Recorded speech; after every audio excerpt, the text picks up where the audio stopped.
I now give the floor to Ms. Sigrid Kaag. Madam President, members of the Security Council, before turning to read the Secretary General's report, I would like to pay homage to my UN colleagues alongside all humanitarian workers in Gaza, be they Palestinian and international. Tragically, on the 19th of March, one UN staff member lost his life. Another 5 UN personnel were injured in strikes at a deconflicted UN site. I grieve with the family of the deceased and wish the injured a speedy recovery. Madam President, I'd also like to express my profound alarm at the resumption of hostilities in Gaza this week, which has already killed hundreds, mostly women and children. And I would like to echo the Secretary General's call for the resumption of serious negotiations for the ceasefire, unimpeded humanitarian access, and for the remaining hostages to be released immediately and unconditionally. Madam President, members of the Security Council, I now turn to the reading of the 33rd report of the Secretary General on the implementation of Security Council Resolution 2334 of 2016. This report covers the period from the 7th of December to the 13th of March 2025. Security Council Resolution 2334 calls on, and I cite, Israel to immediately and completely cease all settlement activity in the occupied Palestinian territory, including East Jerusalem, and to fully respect all of its legal obligations in this regard. End citation. Settlement activity has nevertheless continued at a high rate. During the reporting period, Israeli planning authorities advanced or approved approximately 10,600 housing units in settlements in the occupied West Bank, including 4,920 in East Jerusalem. Tenders were announced for approximately 700 units in the area of the Efrat settlement near Bethlehem in the occupied West Bank.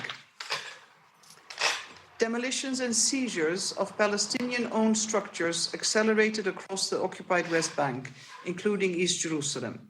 Citing the lack of Israeli-issued building permits, which are almost impossible for Palestinians to obtain, Israeli authorities demolished, seized, sealed, or forced people to demolish 460 structures, displacing 576 persons, including 287 children and 149 women. Security Council Resolution 2334 calls, and I cite, for immediate steps to prevent all acts of violence against civilians, including acts of terror, as well as all acts of provocation and destruction. End citation. Unfortunately, the high number of fatal incidents across the occupied Palestinian territory and Israel precludes from detailing all. Madam President, in Gaza, according to the Gaza Ministry of Health, at least 1,897 Palestinians were killed, and at least 5,979 were injured during the reporting period. According to Israeli sources, 59 hostages are still alive, being held captive. 251 hostages were abducted on the 7th of October by Hamas and other Palestinian armed groups. Israeli sources also report 30 Israel Defense Forces soldiers killed and at least 3 injured during the reporting period. From 7th of December until the ceasefire and hostage release deal took effect on 19th of January, hostilities in Gaza continued, resulting in high numbers of Palestinian casualties, continued massive displacement of civilians, and widespread destruction, including to civilian infrastructure. Palestinian armed groups continued to hold hostages in horrific conditions and fired rockets indiscriminately towards Israel. Since the ceasefire took effect on the 19th of January, 25 Israeli and 5 Thai nationals have been released by Hamas and other armed groups, as well as the remains of 8 hostages who were killed on 7th of October or whilst in captivity, amongst them 2 children. Released hostages have described or exhibited signs of serious ill treatment. During the reporting period, 1,777 Palestinian prisoners and detainees were released by Israel. Some reported serious ill treatment, sexual abuse, and humiliation during detention. In the reporting period, at least 21 UN personnel were killed in Gaza. Meanwhile, violence in the occupied West Bank, including East Jerusalem, continued at alarming levels. 123 Palestinians, including 6 women and 19 children, were killed during ISF airstrikes, operations, armed exchanges, demonstrations, and other incidents. Most Palestinians were killed in the context of Israeli operations in Area A, including during exchanges of fire with armed Palestinians. 924 Palestinians, including 220 children, were injured by the ISF, including 361 by tear gas inhalation and 299 by live ammunition. 117 Palestinians, including 6 children, were injured by settlers. Madam President, according to Israeli sources, 10 Israelis, including 2 children and 3 women, and 5 security services personnel were killed, and another 96, including at least 3 children and 10 women, and 32 ISF personnel were injured by Palestinians in shooting, stabbing, and ramming attacks and other incidents. The ISF arrested 1,711 Palestinians during operations in the occupied West Bank. Israel currently holds at least 9,406 Palestinians, including 3,405 in administrative detention, according to the Israeli Prison Service. On the 19th of February, Israel's military advocate general indicted 5 IDF reservists for serious abuse, including sexual abuse of a Palestinian detainee on the Sdei Teiman facility. On 17th of January, a Palestinian security forces operation that began on the 5th of December against armed groups in the Jenin refugee camp ended with 16 Palestinians killed, including 6 PSF personnel. On the 21st of January, Israel's largest operation in the occupied West Bank since 2002 began and has since expanded across the northern West Bank in what Israeli authorities described as a counter-terrorism operation. This has included the continued use of airstrikes and the deployment of tanks for the first time since 2002, and the demolition of residential buildings and civilian infrastructure and displacing 40,000 people. On the 9th of February, Israeli operations expanded into Nur Shams camp in Tulkarem, where IDF soldiers shot and killed 2 Palestinian women, one of whom was pregnant. 2 Palestinian children were killed by Israeli soldiers in separate incidents in Jenin and Hebron on 21st of February, bringing the total number of children killed to 8 across the occupied West Bank since the operation began.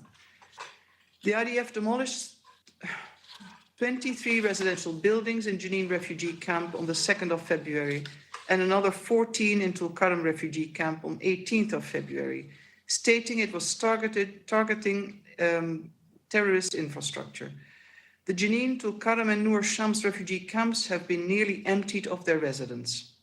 The IDF has also expanded widespread movement restrictions across the occupied West Bank since the 21st of January, including access to essential services and economic activity. On the 23rd of February, the Israeli government stated that the IDF will remain in some of the refugee camps for the coming year and that their residents will not be able to return. Settler-related violence continued throughout the reporting period. Between the 15th and 20th of January alone, for example, large groups of Israeli settlers attacked 11 Palestinian towns and villages across the occupied West Bank, injuring 17 Palestinians, including 2 children, and damaging property. Palestinian attacks against Israelis also continued. In Palestinian shooting attacks on vehicles on the occupied West Bank, a 10-year-old Israeli child was killed and 3 Israelis injured on 11th of December, and 2 elderly Israeli women and 1 policeman were killed and 8 people injured on the 6th of January. Madam President, the Security Council, in its resolution 2334, called upon both parties to refrain from provocative actions, incitement, and inflammatory rhetoric. Unfortunately, such acts have continued. Hamas officials continue to call for violence and attacks against Israelis and encourage escalation throughout the occupied West Bank. Palestinian officials, social media, and media channels continue to glorify the perpetrators of attacks against Israelis. Senior Israeli officials continue to call for the displacement of Palestinians from the Gaza Strip, a return to full-scale war and re-establishment of settlements in Gaza.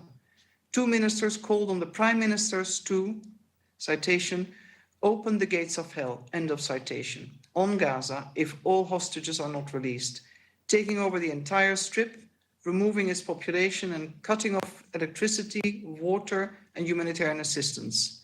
Some Israeli officials continue to call for the annexation of all or parts of the occupied West Bank. Madam President, Resolution 2334 reiterated calls by the Middle East Quartet for affirmative steps to be taken immediately to reverse negative trends on the ground that are imperiling the two-state solution. End of citation. When the ceasefire came into force on the 19th of January, the surge in the entry of supplies into Gaza and improved access enabled expanded delivery of life-saving assistance and services across Gaza by UN agencies and other humanitarian actors.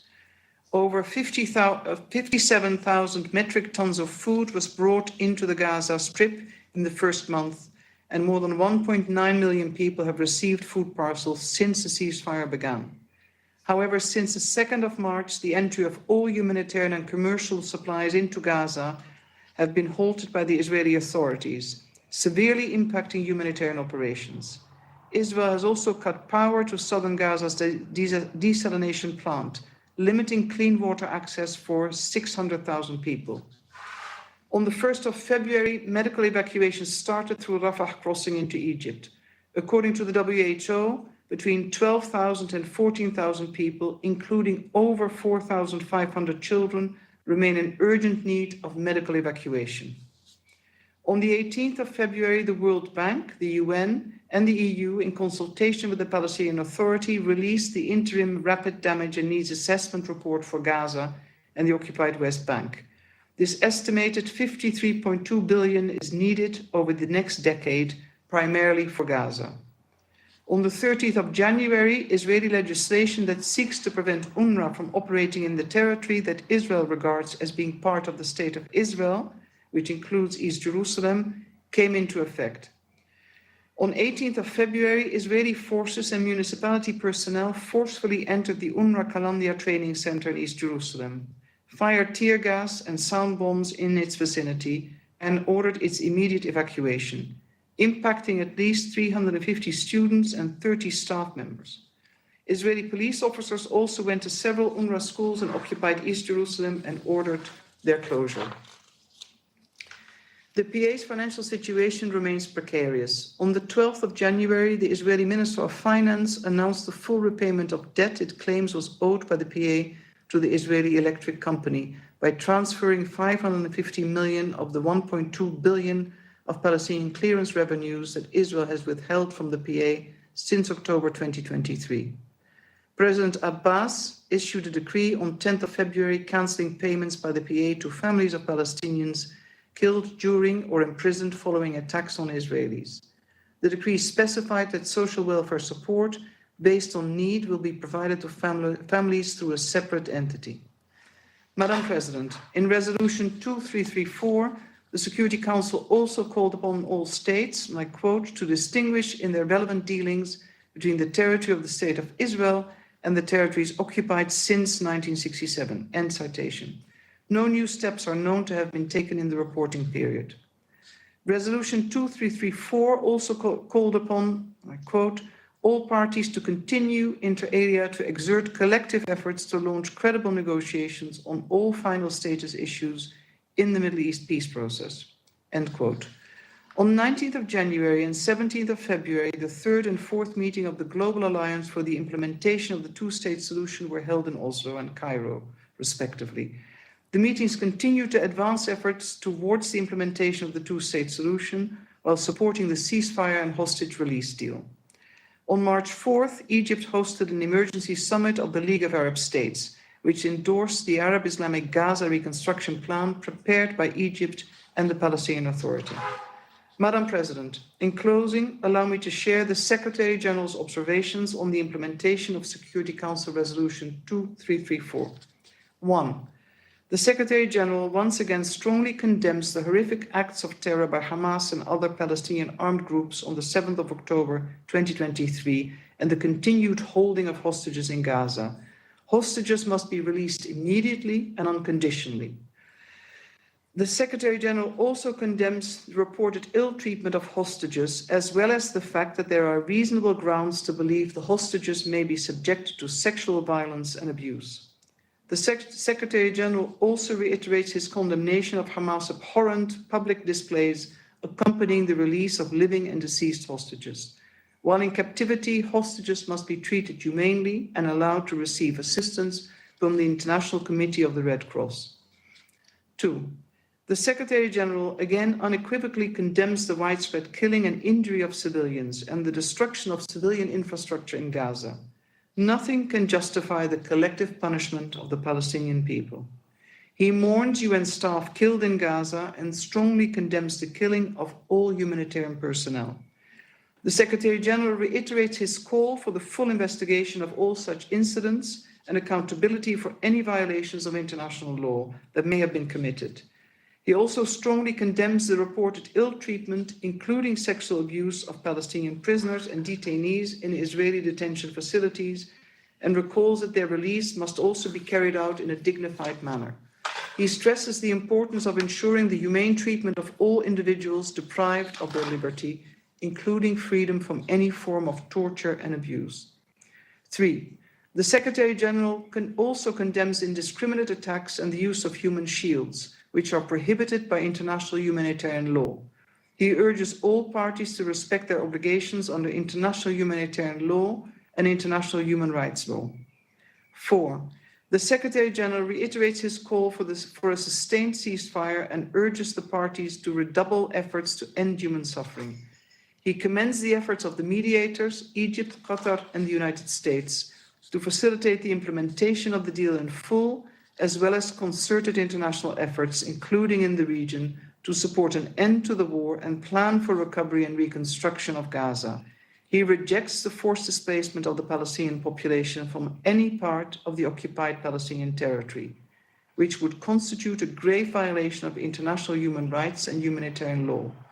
The Secretary General strongly rejects any form of ethnic cleansing. 5. The Secretary General is appalled at the horrific humanitarian situation.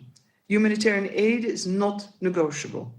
While the surge in humanitarian aid has been crucial to saving lives in Gaza, the humanitarian situation remains catastrophic. The UN has proven that with access, the coordinated response can deliver aid people need. The Secretary General strongly condemns the halting of humanitarian assistance into Gaza by Israeli authorities and urges the immediate resumption of humanitarian and commercial deliveries. 6. The escalation of violence in the occupied West Bank is deeply troubling. Alongside the rising death toll, Palestine refugee camps in the northern West Bank are being emptied and are sustaining massive infrastructural damage during Israeli operations. The number of displaced Palestinians continues to rise, and residents continue to be denied the right to return home.